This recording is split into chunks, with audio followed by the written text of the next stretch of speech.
আসসালামু আলাইকুম। রাত পোহালে তোমাদের আইসিটি পরীক্ষা। এই পরীক্ষা নিয়ে তোমাদের অনেকের মনে অনেক প্রশ্ন জেগেছে। একদম শেষ মুহূর্তে একটা ভিডিও নিয়ে চলে আসছি। এই ভিডিওটি তোমরা যদি ঘুমানোর আগে একবার দেখো, আমার কাছে মনে হয় তোমাদের অনেক বেশি হেল্প হবে।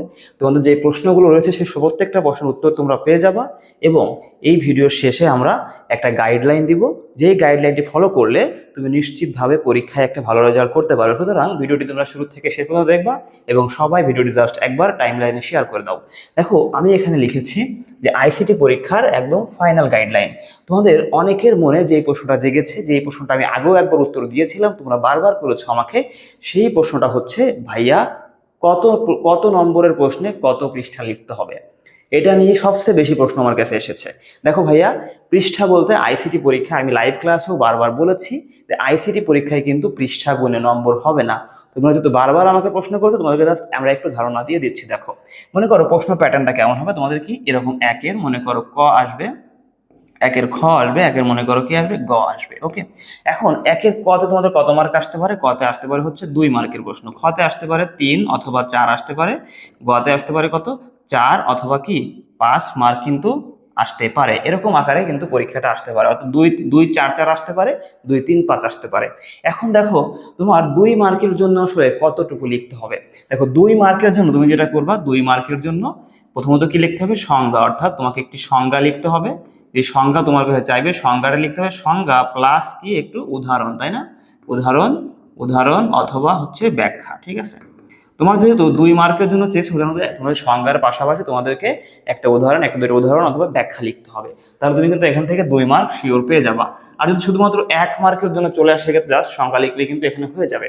এই দেখো, আমাদের কর পার্ট চলে গেল। এখন খর পার্টে বলছে এখানে 3 থেকে 4 মার্কের জন্য আসতে পারে। আমার কাছে মনে হয় খ নম্বর প্রশ্নটা বেশিরভাগ সময় আমাদের পার্থক্য আসবে। তাহলে পার্থক্যগুলো তোমরা কি করবা, তোমরা ছক আকারে লিখবা।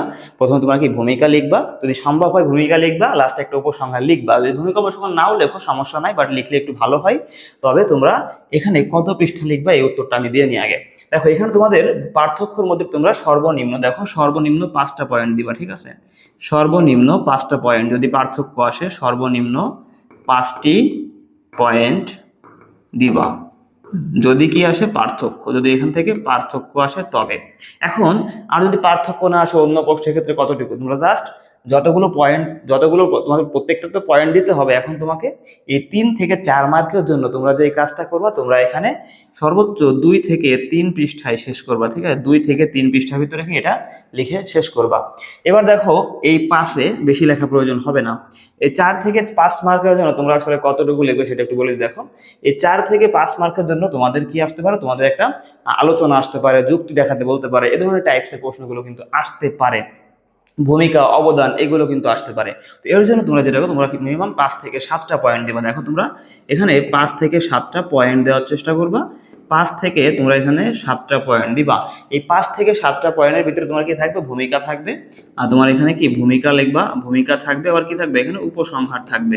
এগুলো লিখলে তোমার কি প্রশ্নর কিন্তু উত্তরের মানে ভ্যালুটা অনেক বেশি বেড়ে যাবে। ভূমিকা থাকবে, উপসংহার থাকবে, প্লাস তুমি এখানে কি করবে, দেখো এই 5 থেকে 7টা পয়েন্ট দেওয়ার পরে তুমি এটা সর্বোচ্চ শেষ করবা কত পৃষ্ঠা। দেখো, এখানে বলছিলাম 2 থেকে 3 পৃষ্ঠা, আর এটা তোমরা জাস্ট 3 থেকে 4 পৃষ্ঠার মধ্যে শেষ করবা। ঠিক আছে, 3 থেকে 4 পৃষ্ঠার মধ্যে শেষ করবা। যদি তোমার 4 থেকে 5 মার্কের প্রশ্ন যদি পরীক্ষায় চলে আসে, সর্বোচ্চ আর কি, এর বেশি লেখার প্রয়োজন হবে না।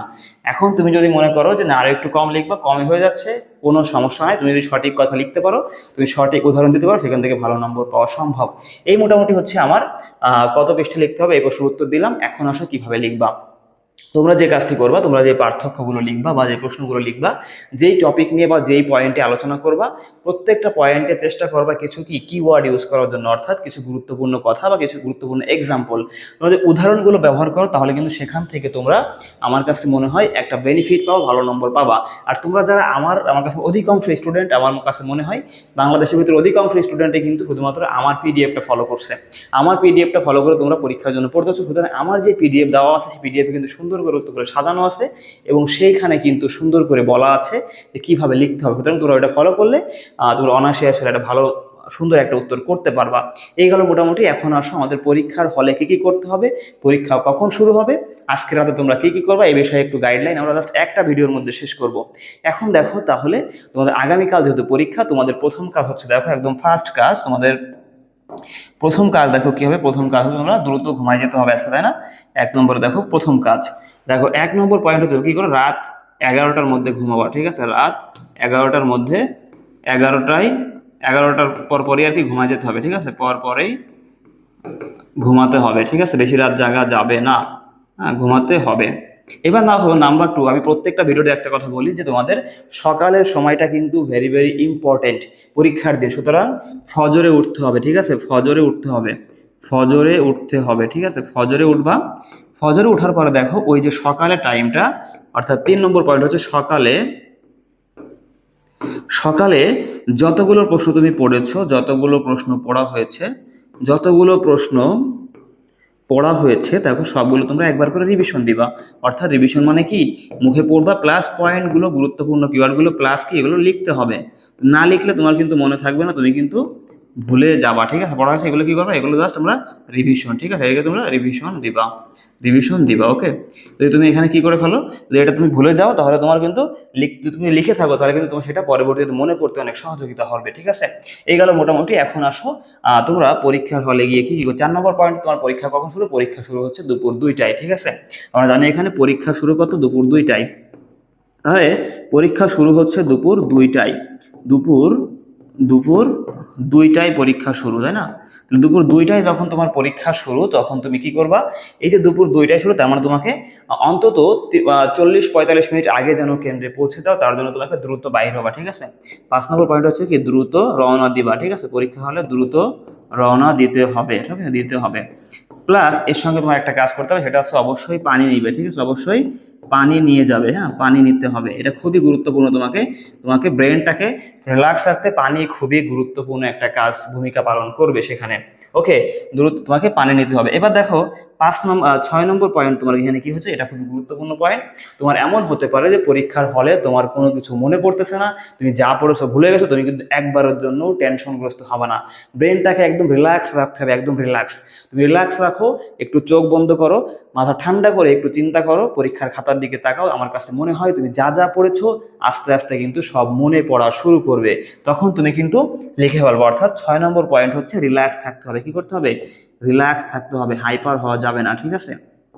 রিল্যাক্স থাকতে হবে।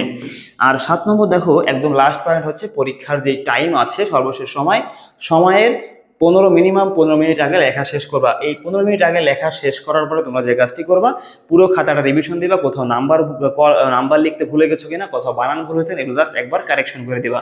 একদম সর্বশেষ পয়েন্ট এখানে কি, যে 15 মিনিট আগে খাতা লিখে শেষ করবা। অর্থাৎ 15 মিনিট আগে, 15 মিনিট আগে লিখে শেষ করতে হবে, ঠিক আছে? আগে লিখে শেষ করতে হবে, লিখে শেষ করতে হবে। এই হচ্ছে মোটামুটি তোমাদের গাইডলাইন। আর সর্বশেষ একটা কথা হচ্ছে, সেটা হচ্ছে তোমাদের সবার জন্য আমার অনেক অনেক দোয়া থাকবে। আমি বিশ্বাস করি, আমার কাছে মনে হয় যদি মহান আল্লাহ তাআলা সহায় থাকেন, আগামীকাল পরীক্ষায় তোমাদের সবগুলো প্রশ্ন কমন আসবে।